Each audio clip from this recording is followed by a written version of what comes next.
Bonjour, je suis Francis Bitoka, économiste, auteur de l'essai intitulé Le solidarisme, une solution intégrée au problème du développement économique.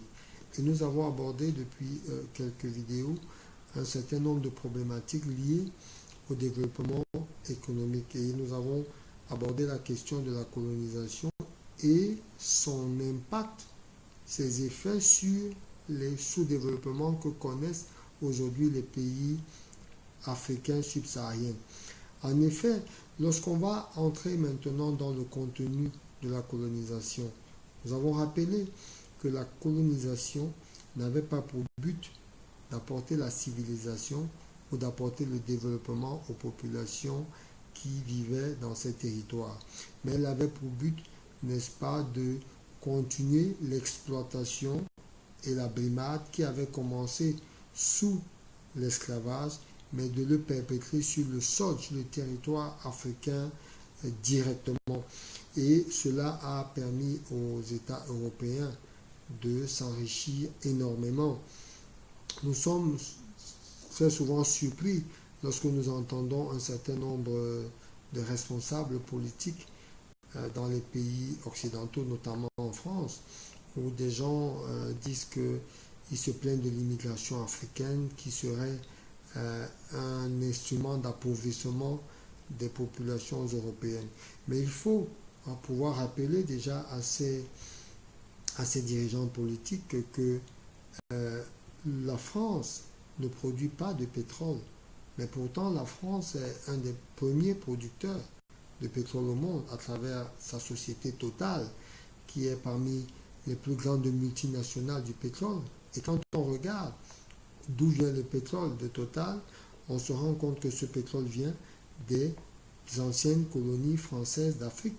Donc les Français avaient commencé à exploiter le pétrole du temps de la colonisation. Ils ont continué à exploiter ce pétrole sans que les pays indépendants aient la possibilité de choisir qui, autre, n'est-ce pas, aurait pu venir s'approprier ce pétrole.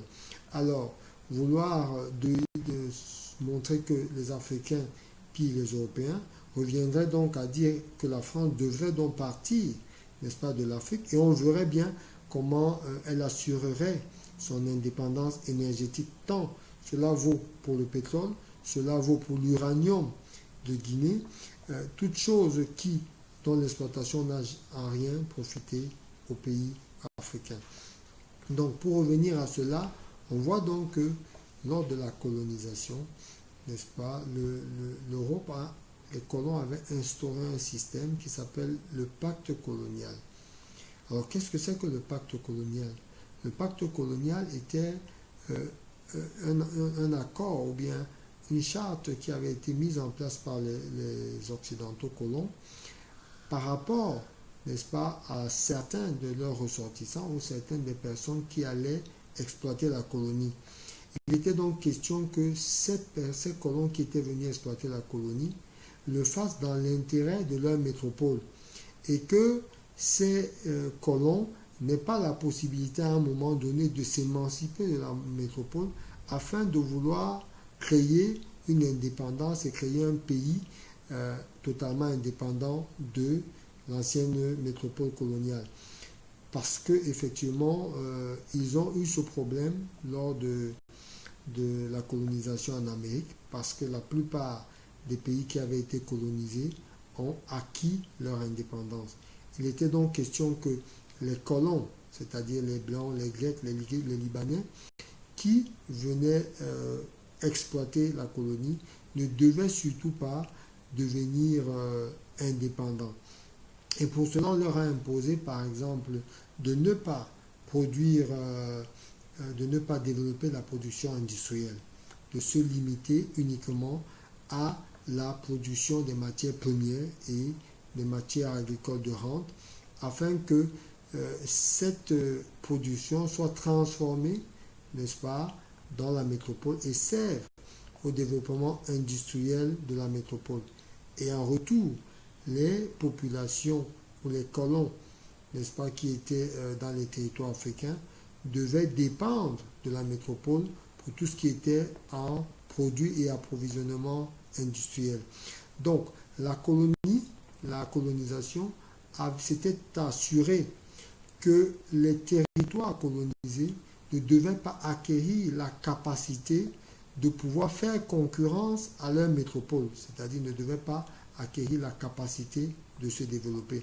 C'est ainsi qu'on a mis en place, par exemple, à l'époque, le franc CFA, le franc des colonies françaises d'Afrique. Et c'est comme ça que on s'est assuré d'assujettir les populations. Si nous prenons le cas, par exemple, d'un pays comme la France au Cameroun, la France a su la tutelle du Cameroun de 1916 pratiquement à 1960. Mais en 1956, donc pratiquement plus de 40 ans après avoir commencé l'exploitation du Cameroun, la France avait construit à peine 3 lycées, en tout cas moins de 5 lycées dans tout l'ensemble du territoire. Il n'avait pas construit un seul lycée technique. Et comment voulez-vous donc un pays qui accède à l'indépendance avec moins de 50 bacheliers par an, sans capacité au niveau des lycées techniques, sans université, comment est-ce qu'un pays peut s'autogérer, peut se développer s'il n'a pas les ressources humaines, s'il n'a pas les techniques nécessaires? Or, on se rend compte que 40 ans après avoir 40 ans de colonisation, eh bien, la France ou les pays coloniaux se sont assurés de ne transmettre aucune compétence qui puisse permettre à la colonie et notamment aux populations noires qui y vivaient à pouvoir s'autogérer. Voilà, donc cette vidéo avait pour but de nous montrer qu'une ancienne colonie devenue indépendante était d'office mal partie parce qu'elle n'avait surtout pas été préparée en termes de ressources humaines, en termes de savoir-faire, à pouvoir faire face aux défis que comporte le développement économique.